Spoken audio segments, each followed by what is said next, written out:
Hi guys! Welcome back to my mini vlog. So for today's ganap nga ay finally may i-install na yung pinakahihintay naming bintana. L-type nga pala ito at aluminum frame na wood finish design. Same lang ito nung dating pinakabit namin sa salas at kusina. Para siyang kahoy pero aluminum po ito. Perfect na perfect ito sa mga mahilig sa mga modern look na aesthetic. Super excited na nga ako dahil matagal na namin gustong mapalagyan ng bintana itong aming kwarto. Bale, kasamahan nga pala nila yung nag-install dati sa amin ng bintana. Kaya kung gusto nyo nga rin magpa-install ay message nyo lang si Sir Francis De Luna sa kanyang FB account. Pwede rin kayong magpa-customize ng aluminum window, cabinets, and doors.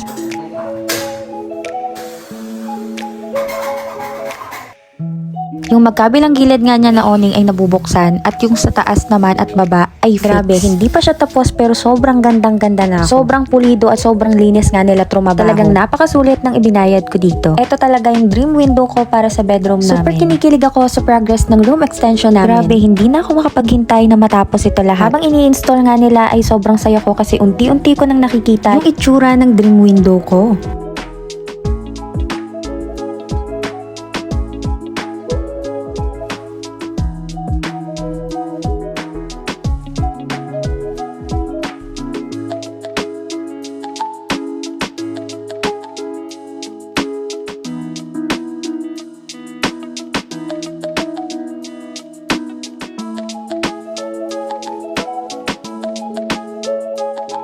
Grabe, sobrang ganda as talagang nasunod yung gusto kong ipagawang design. Sakto nga nakakatapos ko lang din ipapintura sa kapatid ko yung interior ng aming kwarto. Huwag nyo na lang pansinin yung hindi pa tapos na pintura dito sa may labas ng kwarto namin. O diba, ang syalang tignan. Quality talaga yung gawa nila at isa pa sa nagustuhan ko ay hindi nila tinipid sa silicone sealant.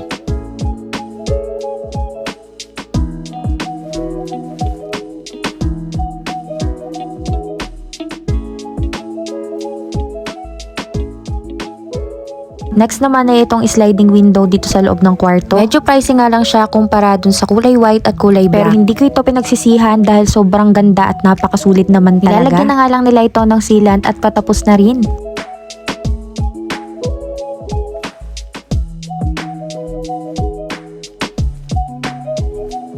And charan! Tapos na nga pala nila itong i-install at grabe, sobrang galing, sobrang ganda. Thank you so much nga po pala Sir Francis sa quality na gawa at sa inyong mga kasamahan kay Sir Renan. Don't forget to like, follow, and share. So that's it. See you on my next vlog. Bye!